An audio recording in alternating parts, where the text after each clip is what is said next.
asal Provinsi Jawa Tengah mengundurkan diri saat tahap seleksi tenaga pendidik.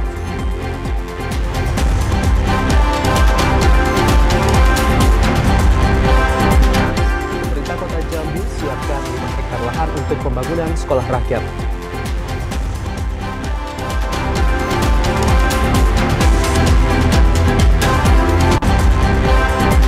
Polres Merangin masih selidiki kasus kebakaran gudang minyak di wilayah perumahan Kecamatan Bangko.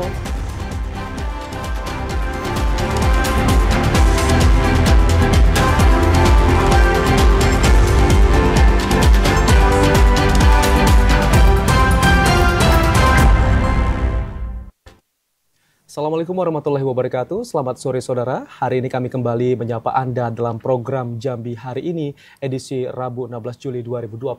Selain 3 berita utama tadi, tim redaksi kami juga telah menyiapkan sejumlah informasi penting dan menarik lainnya untuk Anda. Bersama saya Muafiq Azizah. Dan saya Ahmad Solihin, inilah Jambi Hari Ini selengkapnya.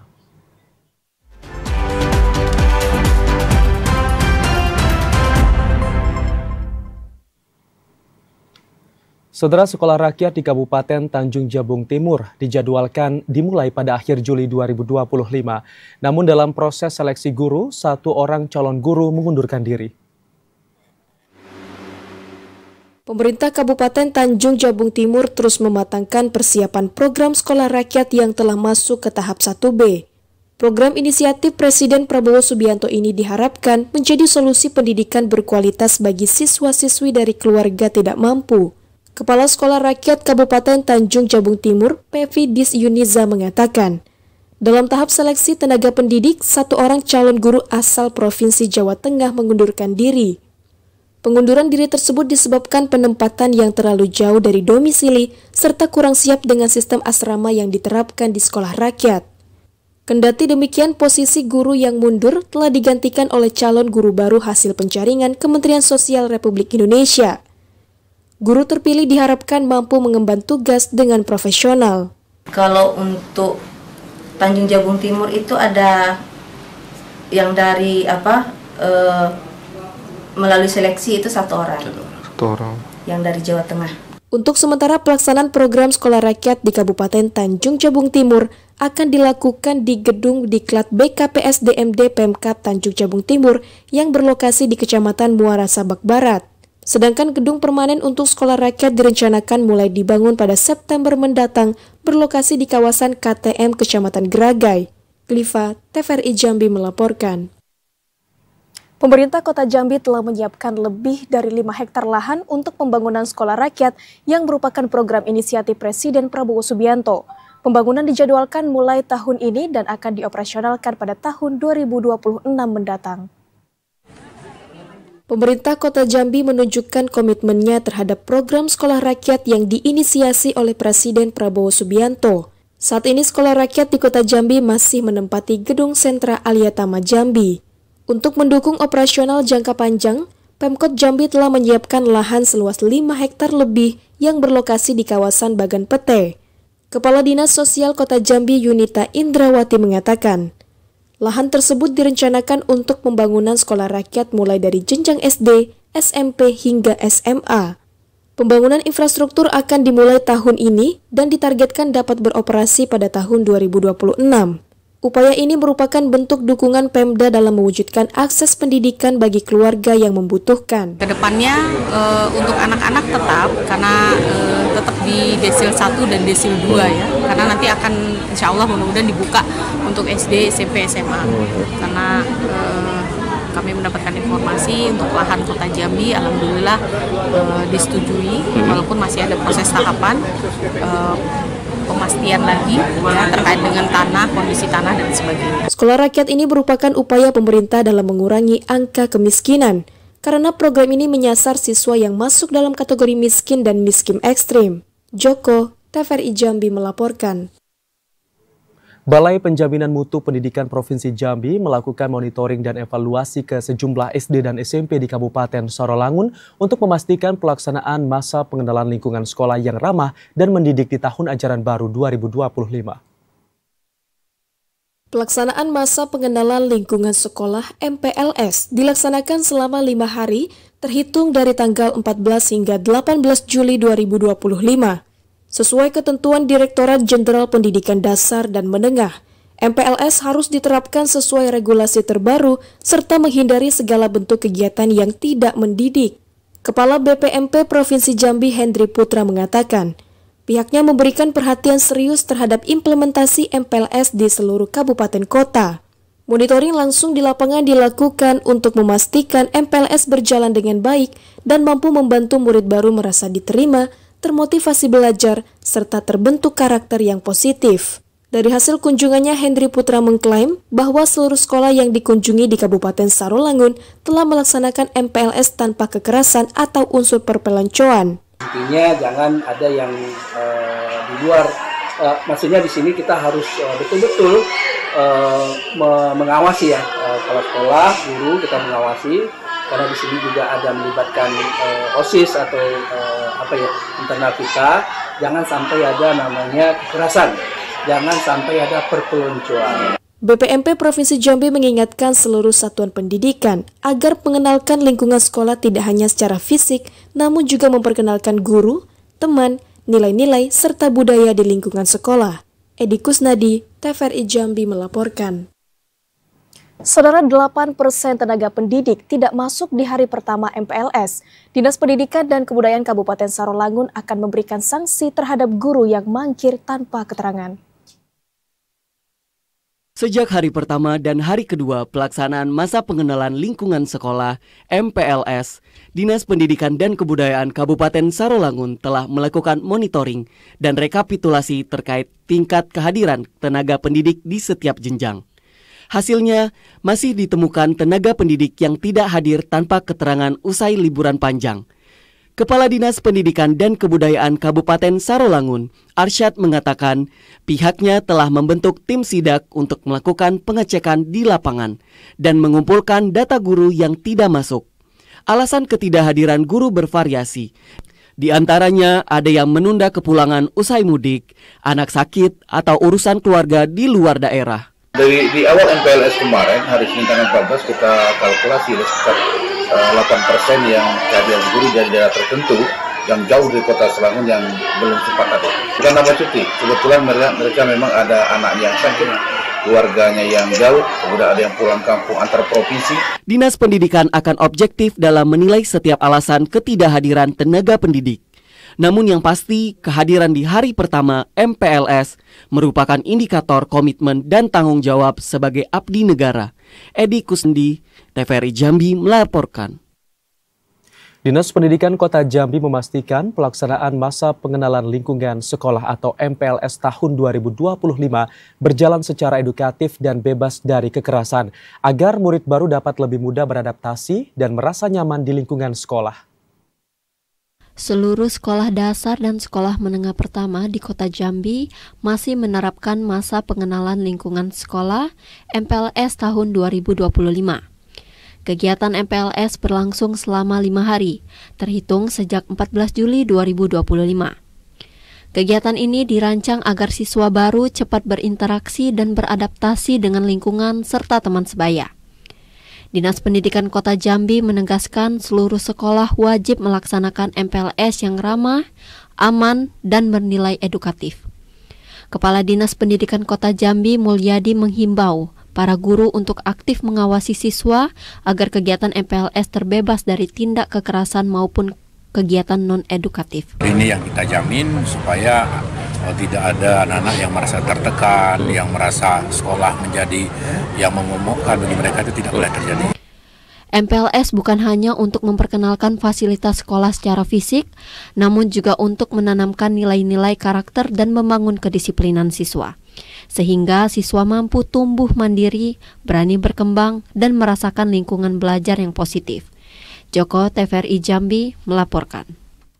Saudara, kasus DBD di Kota Jambi mencapai 325, 4 orang diantaranya meninggal dunia. Informasi selengkapnya akan kami hadirkan usai pariwara berikut ini. Tetaplah bersama kami.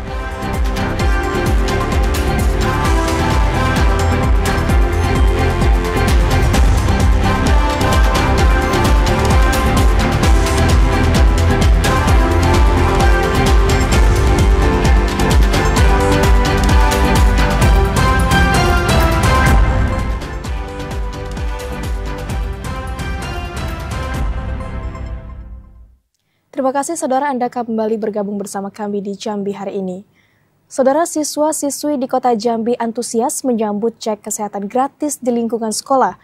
Program ini merupakan inisiatif Presiden Prabowo Subianto yang dimanfaatkan oleh siswa untuk mengetahui kondisi kesehatan mereka secara rutin dan berkala. Program cek kesehatan gratis untuk siswa-siswi di Kota Jambi masih terus berlanjut di sejumlah sekolah. Inisiatif ini merupakan bagian dari kebijakan nasional yang digagas Presiden Prabowo Subianto dan disambut positif oleh para siswa. Bagi mereka, cek kesehatan gratis di sekolah merupakan kesempatan untuk mengetahui kondisi tubuh, sehingga pola hidup sehat dapat diterapkan secara berkelanjutan.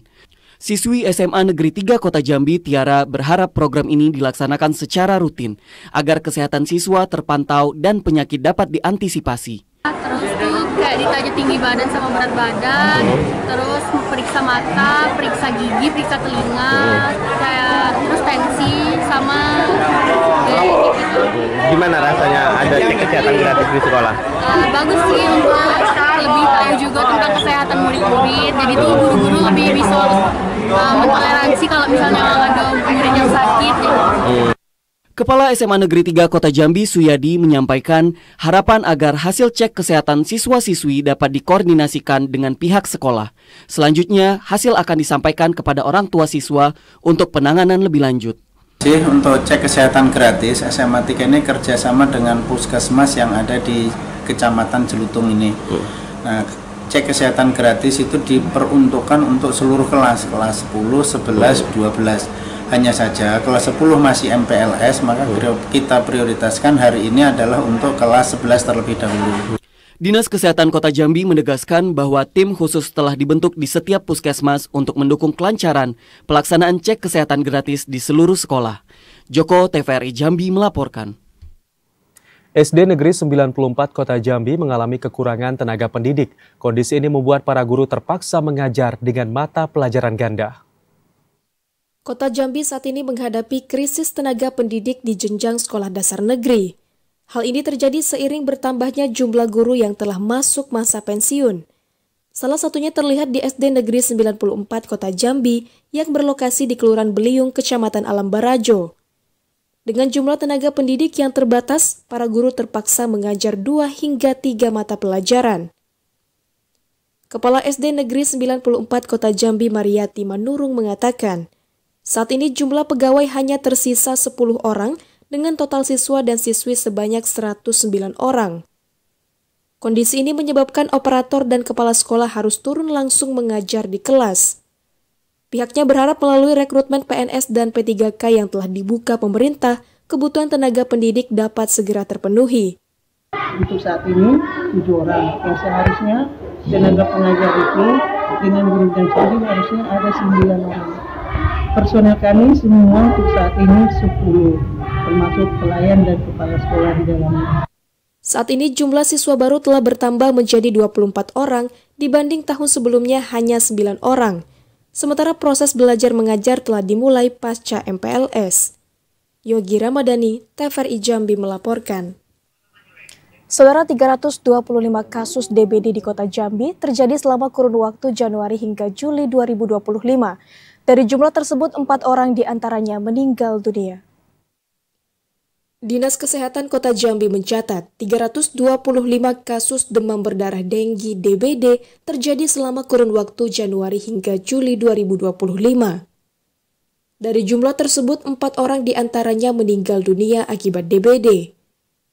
Angka ini masih rendah dibanding bulan yang sama pada tahun sebelumnya yang mencapai 600 kasus.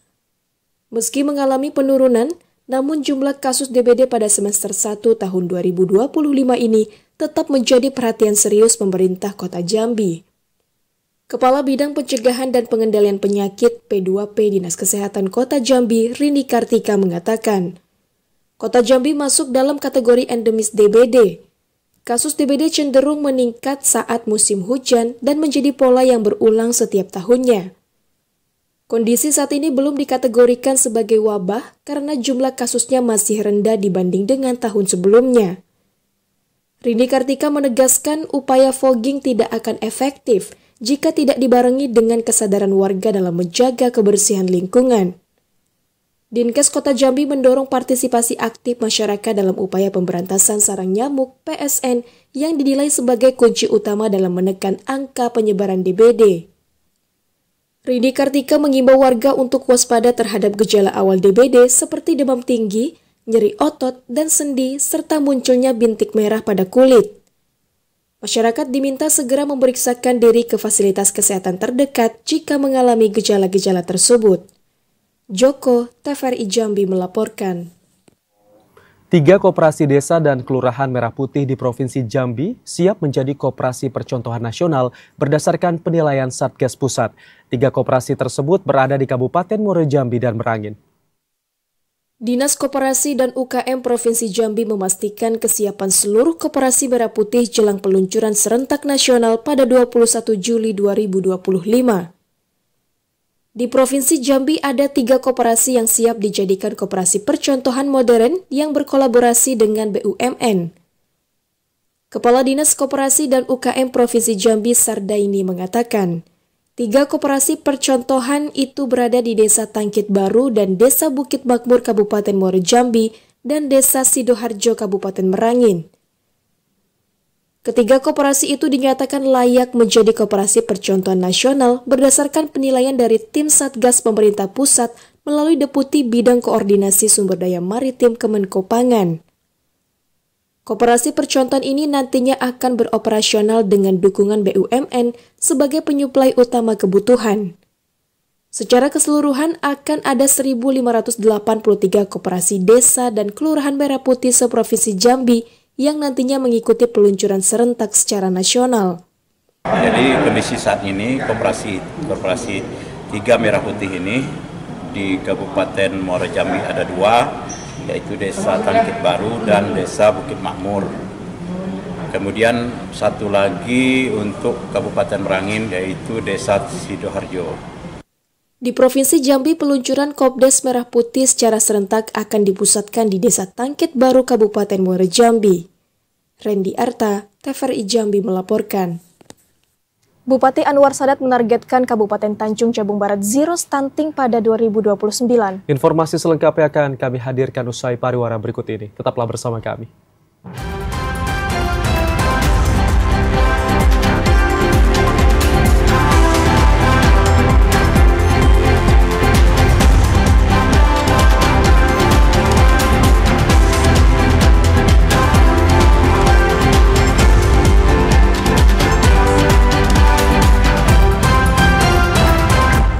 Anda kembali bergabung bersama kami di Jambi hari ini dalam segmen advertorial. Saudara, penghargaan kategori terbaik 2 tingkat Provinsi Jambi menjadi bukti keseriusan pemerintah Kabupaten Tanjung Jabung Barat dalam menekan kasus stunting. Bupati Anwar Sadat menargetkan Tanjabar zero stunting pada tahun 2029.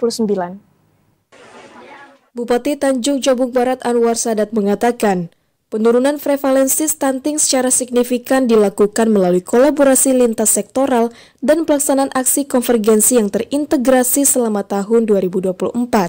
Penanganan stunting harus dilakukan secara kolaborasi, baik bersama TNI, Polri, organisasi perangkat daerah, dan TPPKK maupun masyarakat. Kolaborasi itu berdampak terhadap penurunan angka prevalensi stunting pada tahun 2024 hanya 7% dibanding tahun 2023 yang mencapai 14,1%. Program PKK Gerak Sigap Tangani Stunting (GESITS) yang diinisiasi Ketua TPPKK Tanja Barat Fadilah Sadat sangat berdampak terhadap penurunan angka stunting. Tak hanya menekankan peran aktif Posyandu sebagai deteksi dini status gizi balita dan ibu hamil, program GESITS juga mendorong percepatan tercapainya zero new stunting. Dan tahun ini kita meningkati peringkat kedua di provinsi setelah Sarolangun. Dan ini merupakan kerjasama kami semua, kolaborasi, tidak hanya pemerintah, tapi juga masyarakat, teman-teman dari TNI Polri, juga dunia usaha. Anwar Sadat menargetkan angka prevalensi stunting pada tahun 2026 kembali turun di angka 4%, sehingga target zero stunting pada tahun 2029 dapat tercapai. Didi Haryadi, TVRI Jambi melaporkan. Bupati Anwar Sadat dan Bunda PAUD Fadilah Sadat meresmikan penggunaan gedung baru Taman Kanak-Kanak Negeri 1 Tanjung Jabung Barat. Anwar Sadat berharap seluruh pihak dapat mendukung dan bersama-sama menciptakan lingkungan belajar yang positif dan menyenangkan. Rekan-rekan kepala OPD, Bupati Anwar Sadat mengatakan pemerintah daerah akan terus meningkatkan kualitas dan akses pendidikan untuk anak-anak usia dini melalui pembangunan infrastruktur pendidikan yang memadai, peningkatan kompetensi, dan kesejahteraan tenaga pendidik dan penyediaan sarana prasarana sesuai standar nasional pendidikan. Pendidikan anak usia dini bukan sekadar awal proses belajar, namun juga membangun dan menjadi pondasi pembentukan karakter, kebiasaan, dan nilai-nilai luhur. Seluruh pihak harus mendukung dan bersama-sama menciptakan lingkungan belajar yang positif dan menyenangkan untuk membentuk generasi cerdas, berkarakter, dan siap menghadapi tantangan pada masa depan. Pembangunan gedung baru TK Negeri 1 Tanjung Jabung Barat merupakan program pemerintah Kabupaten Tanjung Jabung Barat melalui Dinas Pendidikan dan Kebudayaan tahun anggaran 2024. Pada tahun 2025, Dinas Pendidikan dan Kebudayaan Tanjung Jabung Barat juga menganggarkan pengadaan seragam batik sekolah untuk peserta didik baru TK Negeri sebanyak 300 tel. Kebijakan Kementerian Pendidikan Dasar dan Menengah bahwa pendidikan PAUD dan TK menjadi kewajiban. Jadi wajib belajarnya tidak hanya 12 tahun, sekarang sudah 13 tahun. Jadi TK dan PAUD menjadi kewajiban 1 tahun. Nah, oleh karena itu kami sebagai pemerintah daerah mempersiapkan ruang-ruang tempat sekolah bagi anak-anak kita yang tahun ini 2 kali lipat pada masa yang lalu. Tahun ini hampir 100 lebih anak yang masuk dalam TK Negeri 1 di Tungkal-Ilir ini. Selain TK Negeri 1 Kelurahan Tungkal 3 Kecamatan Tungkal Ilir, pemerintah Kabupaten Tanjung Jabung Barat juga membangun gedung baru TK Negeri 3 Kecamatan Merlung, TK Negeri 4 dan TK Negeri 5 Kecamatan Tungkal Ilir. Didi Haryadi, TVRI Jambi melaporkan. Sebagai upaya mempererat silaturahmi antar daerah sekaligus memperkuat sistem pembangunan daerah, Bupati Batanghari melakukan penandatanganan kesepakatan bersama dengan pemerintah Kabupaten Tanjung Jabung Barat. Dalam mendukung penguatan pembangunan daerah, pemerintah Kabupaten Batanghari dan pemerintah Kabupaten Tanjung Jabung Barat melakukan kesepakatan kerjasama antar daerah. Kegiatan penandatanganan dilaksanakan di Aula Rumah Dinas Bupati Tanjabar dengan dihadiri langsung oleh Bupati Batanghari Muhammad Fadil Arif dan Bupati Tanjabar Anwar Sadat beserta kepala OPD masing-masing. MOU yang ditandatangani bertujuan untuk mengintegrasikan dan mengoptimalkan potensi sumber daya yang ada di masing-masing daerah agar pengembangan lebih efektif dan efisien. Kesepakatan ini juga merupakan upaya untuk meningkatkan kinerja perekonomian daerah termasuk dalam mengendalikan inflasi. Kerjasama antara pemerintah Kabupaten Tanjung Jabung Barat dan Pak, 1, 2, 3 lagi, 1. Bupati Batanghari dan Tanjung Jabung Barat berharap melalui kesepakatan ini kedua Pemkab dapat berkolaborasi dalam menangani berbagai urusan pemerintahan wajib maupun non-wajib, seperti pendidikan, kesehatan, pekerjaan umum, penataan ruang, pemberdayaan perempuan dan perlindungan anak, serta ketahanan pangan.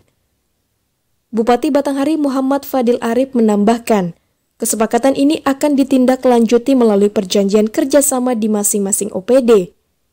Hal ini diharapkan dapat menjadi solusi atas berbagai kendala dan permasalahan yang dihadapi daerah. Ade Juniawan, TVRI Jambi melaporkan. Wakil Bupati Tebo Nazar Effendi membuka kejuaraan Piala Suratin Cup U13 dan U15 tahun 2025 di Stadion Sri Maharaja Batu. Wakil Bupati berharap kegiatan ini dapat mencetak atlet-atlet muda sepak bola yang handal dan terampil di Kabupaten Tebo. Kejuaraan Piala Suratin Cup U13 dan U15 resmi digelar di Stadion Sri Maharaja Batu, Kabupaten Tebo. Pembukaan dilakukan langsung oleh Wakil Bupati Tebo Nazar Effendi. Dalam sambutannya, Wakil Bupati Tebo menyampaikan rasa syukur dan apresiasi setinggi-tingginya kepada Askap PSSI Kabupaten Tebo atas terselenggaranya kegiatan ini. Turnamen ini merupakan implementasi Inpres nomor 3 tahun 2019 tentang percepatan pembangunan persepakbolaan nasional, sekaligus mendukung pembinaan sepak bola berjenjang untuk kelompok umur yang diusung PSSI Pusat. Wakil Bupati juga menekankan pentingnya turnamen ini sebagai ajang pembinaan dan seleksi atlet muda berbakat. Melalui agenda rutin ini diharapkan dapat melahirkan atlet sepak bola daerah yang mampu mengangkat prestasi olahraga Tebo menuju level provinsi maupun nasional. Alhamdulillah hari ini kita memulai Suratin Cup U13 U15 di Kabupaten Tebo tahun 2025 dan alhamdulillah permainan sudah dimulai dari pagi tadi dan direncanakan 4 hari ke depan pelaksanaan kegiatan dan diikuti oleh 9 klub U13 dan 9 klub U15. Untuk ini nanti ke depannya seperti apa?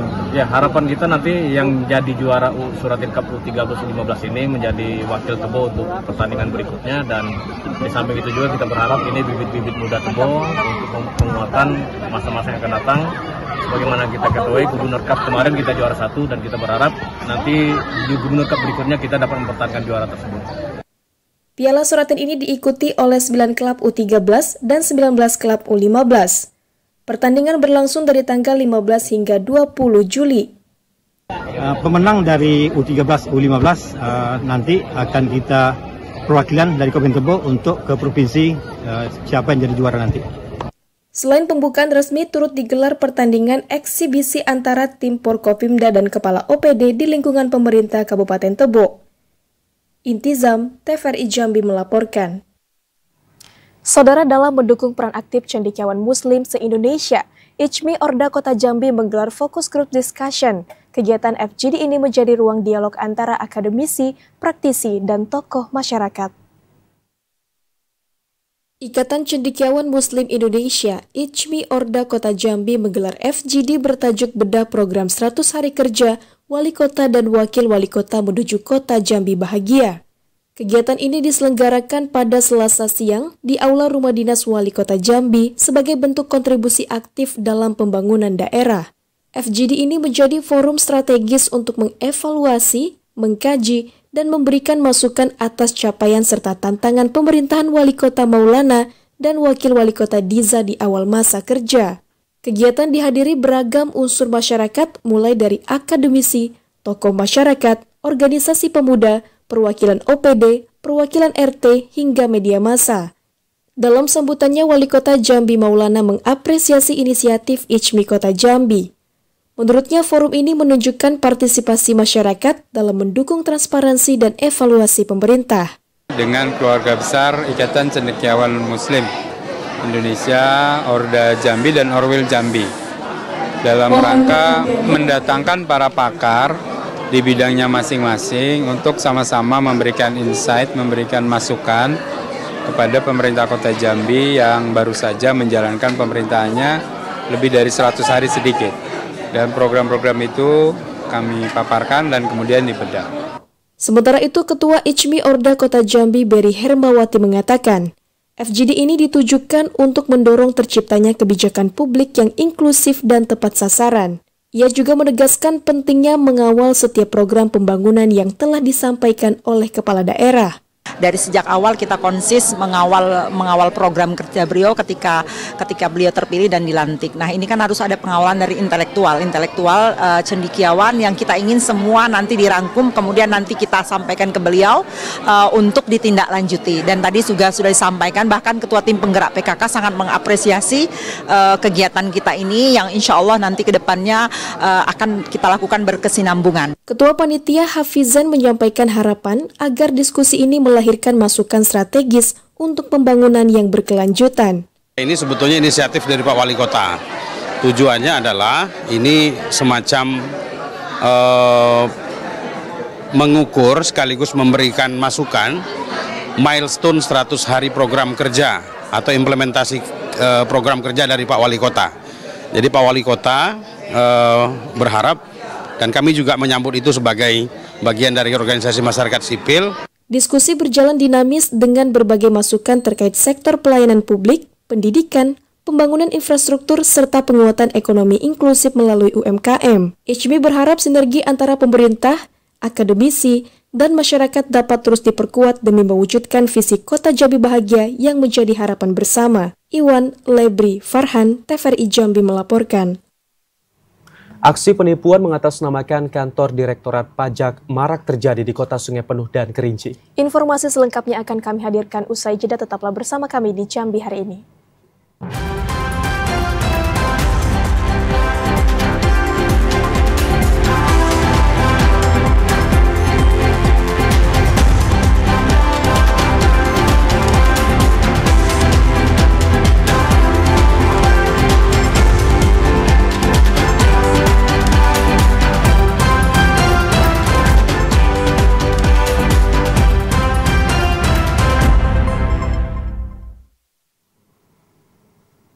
Terima kasih Anda masih bersama kami di Jambi hari ini. Kasus kebakaran gudang minyak di wilayah perumahan Kecamatan Bangko masih diselidiki Polres Merangin. Selain telah menetapkan tersangka, Polres Merangin juga memeriksa seorang polisi bersama istri yang diduga sebagai pemilik gudang. Kebakaran gudang minyak ilegal di kawasan perumahan Dusun Bangko, Kecamatan Bangko masih diselidiki Polres Merangin. Kasus ini menarik perhatian publik karena gudang minyak ilegal ini dikabarkan milik seorang anggota kepolisian dan telah terbakar sebanyak 3 kali. Dalam perkembangan kasus ini, Polres Merangin telah menetapkan 2 orang sebagai tersangka. 2 orang ini berperan sebagai pekerja dan kini telah ditahan di Mapolres Merangin. Sementara anggota kepolisian berinisial WS dan istri yang diduga sebagai pemilik gudang minyak ilegal tersebut masih dalam pemeriksaan. Anggota Polres dan istrinya saat ini masih berstatus sebagai saksi atau belum ditetapkan sebagai tersangka. Kasat Reskrim Polres Merangin, AKP Mulyono mengatakan, gudang ini bukan tempat penyimpanan BBM bersubsidi, namun hanya tempat untuk mengumpulkan minyak tanah yang kemudian dijual kepada masyarakat. Gudang minyak tersebut tercatat memiliki izin sebagai pangkalan gas LPG, bukan sebagai gudang minyak. Gudang tersebut memiliki izin, yaitu perizinan untuk pendistribusian dan penyimpanan gas LPG 3 kilo. Bukan minyak Pak, izinnya Pak? Ya perizinannya itu, dan itu memang betul kegiatannya adalah sebagai agen gas LPG 3 kilo atau LPG bersubsidi. Akan tetapi di sana ada dipergunakan juga untuk membeli minyak tanah, kemudian minyak tanah tersebut dijual ke pasaran. Bupati Merangin Muhammad Syukur mengatakan pihaknya sedang berkoordinasi mengenai kasus kebakaran tersebut. Peristiwa ini harus disikapi dengan serius karena merugikan dan membahayakan masyarakat yang tinggal di dekat gudang. Kebakaran gudang minyak ini turut menghanguskan 4 rumah, 4 kamar kosan dan sejumlah kendaraan. Terkait hal ini, WS bersama istrinya sepakat untuk melakukan ganti rugi kepada pemilik rumah dan kamar kosan. Tak hanya diproses oleh Reskrim Polres Merangin, WS juga akan ditindak oleh Bidang Propam. M. Sobar, TVRI Jambi melaporkan. Aksi penipuan dengan modus mengatasnamakan Direktorat Pajak marak terjadi di Kota Sungai Penuh. Penipuan tersebut dilakukan melalui via media jejaring dan telepon seluler dengan meminta data pribadi dan perbaikan data wajib pajak. Berdasarkan data Kantor Pelayanan Penyuluhan dan Konsultasi Perpajakan KP2KP Kota Sungai Penuh, penipuan yang mengatasnamakan Direktorat Pajak di Kota Sungai Penuh dan Kabupaten Kerinci marak terjadi selama semester 1 2025. Kepala KP2KP Kota Sungai Penuh Agus Susanto mengatakan, hingga semester 1 2025, pihaknya telah menerima puluhan aduan dari masyarakat terkait penipuan yang mengatasnamakan Direktorat Jenderal Pajak melalui via telepon maupun aplikasi media jejaring. Modus yang dilakukan pelaku yakni meminta masyarakat untuk melakukan pembaharuan atau perbaikan data wajib pajak melalui link yang dikirim dengan nomor yang berbeda-beda. Untuk yang masyarakat, untuk melapor penipuan itu sudah ada beberapa ya, terutama untuk wilayah kerja Sungai Penuh dan Kerinci, itu sudah banyak ya puluhan lah untuk melapor adanya penipuan. Tapi bentuknya dari sifatnya SMS atau melalui email atau melalui WA. Agus Susanto mengajak masyarakat untuk mengkonfirmasi terlebih dahulu ke kantor perpajakan terdekat jika menerima informasi yang dapat merugikan masyarakat. Fahlan Diandra, TVRI Jambi melaporkan. Informasi tadi sekaligus menutup perjumpaan kita di Jambi hari ini. Terima kasih atas perhatian dan kebersamaan Anda. Akhirnya saya Ahmad Solihin. Dan saya Muafiq Aziza bersama kerabat kerja yang bertugas pamit undur diri. Wassalamualaikum warahmatullahi wabarakatuh dan sampai jumpa.